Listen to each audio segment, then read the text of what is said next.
Hi guys, welcome back to my channel. I hope you guys are doing well. I hope you guys are staying safe. In today's video, I'm sharing some tips for first-time car buyers. Welcome. If you're new here, my name is Happy. I make all videos on all matters: personal finance, saving, investing, budgeting, sometimes on motherhood, the books I'm reading. So if this is the kind of content that interests you, please consider subscribing in the subscribe button right here. So as a background, I bought my first car in 2016. That is 6 years ago.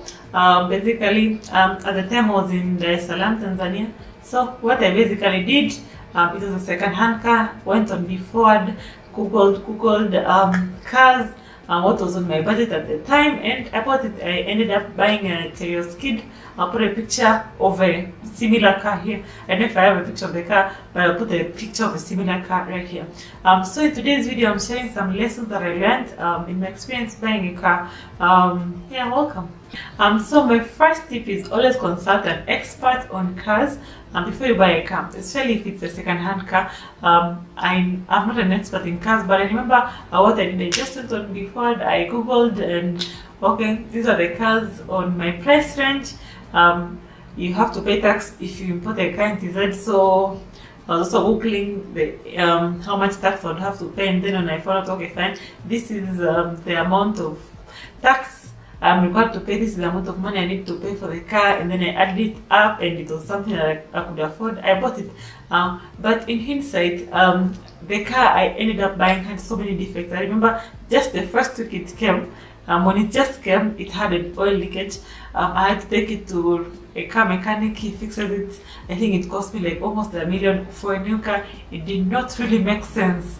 Yeah, but consult an expert. Look for people who know, because sometimes you can buy cars and then they come and then they're just an expense on an expense on an expense, and you don't want that. So always consult an expert. Go with someone who knows about cars, and they can look for the things you really do not would not really be looking for. So in the end, my car really ended up just becoming one of those liabilities, because every other time it was just picking up. Sometimes I leave my house, I'm not even sure, okay, I'm going to the office. I hope today I'll get to the office safe. Yeah, so consult experts, because you'll just avoid some stupid mistakes in buying cars. So my second lesson, don't buy a very old car. Yeah, I know in Tanzania you can buy a car even whatever age it is, you'll just pay more tax. Here in Kenya, I know for sure you cannot import a car that's older than 8 years, which means cars here are more expensive. But sometimes old cars come with the disadvantages. I think my car was, I don't know, it wasn't 20 years old when I was buying it. It was just old. Yes, I looked at the mileage. I think it was like 67,000 kilometers, which was not too bad. But when it came, it was old, so a lot of things needed to be fixed. Just because it was old, it was really not as fuel efficient as it should have been. It had really small cc. I think it was less than 1,000 cc. So if you tell someone your car has less than 1,000 cc, they assume it's fuel efficient. But because now my car is old, it was not really fuel efficient as it should have been. Yeah, so a key lesson here: don't buy a very old car. Yes, if possible, just look for ways to top up your money so that you can get a newer car, and hopefully it will be more fuel efficient. Another tip when you are thinking of buying a car, if possible, pay for cash. I remember at the time I had invested in some shares, and they'd just risen up in a few months, and then I had money for buying a car. Yeah, so if possible, pay cash for a car. I mean, cars are expensive. They come with a lot of costs. If you can avoid it, just pay cash for the car. Yeah, because now that I think about it, when I got my car, immediately I needed to go to mechanic.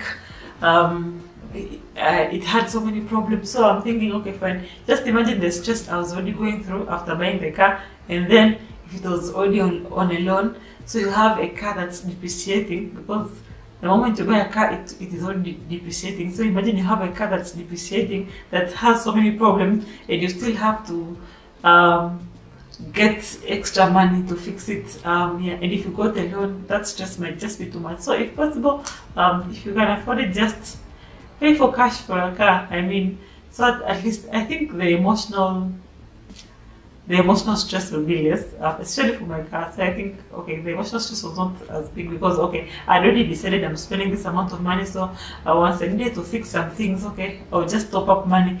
But if I imagine if I was not paying a bank loan for that car, the emotional stress would just have been even more, because I would be like, okay, fine, I'm still paying money for this car, and this car has so many problems on its own. So yeah, if possible, pay for cash for the car.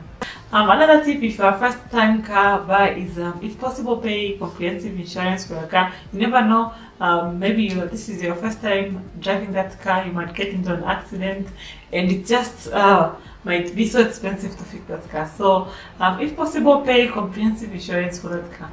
I paid comprehensive, okay, I only paid for 1 year, and then after that I never paid again. I never got into an accident, thank God, so I never used it. But if possible, pay that comprehensive insurance, especially if it's your first car. You don't want to just have gone through that whole process of buying a car, and then if God forbid an accident happened, you have to go into your pocket and pay for all the damages. So if possible, pay comprehensive insurance for a car. Another tip if you're buying a car for the first time, if possible, don't buy a brand new car. I think most of us buy second-hand cars. I mean, cars depreciate quickly. I remember when I was in there, when I was buying a car, I was always thinking, okay, fine, like when it is the rainy season, everything floods. So sometimes you might have bought a brand new car, because yes, brand new car, the expectation is that you will not need to go to a mechanic every time because everything is new. But there are some things that maybe are outside your control, you cannot control them. Like in there, if it rains, everywhere it's flooding and there's nothing you can do. There's nothing you can do. It will just flood and you might end up having to go to a mechanic. So if possible, don't buy a brand new car. Cars depreciate. The moment you just buy a car, they depreciate. Just buy a car that's not really old, but it's not really necessary to buy a brand new car. And the final tip for first-time car buyers is have a sinking fund for your car. Have a fund that in case anything happens, you have money to fix that problem. I remember there are times when I'll drive, I'm going to the office, and then something happens, my car stops working. I have to call my mechanic. Okay, I'm here, come. And sometimes you're like, okay, I'm so broke this month, I don't have money, but your car stopped working and you need money. What are you going to do? You just have to go and look for money to fix it. So I mean, in there, a car, you just need a car. So yeah, just have a sinking fund, and a fund where you put some money just in case something happens. You have the money, you can pay for those little expenses. So that's all, guys. Those are my tips for first-time car buyers. I shared my experience when I was buying a car for the first time. Let me know in the comment section down below any other tips, any other experiences that you have after purchasing a car for the first time. Please share in the comment section down below so that you can all learn from each other. If you like this video, please don't forget to click the like button and subscribe if you haven't already. I'll see you in my next video. Bye.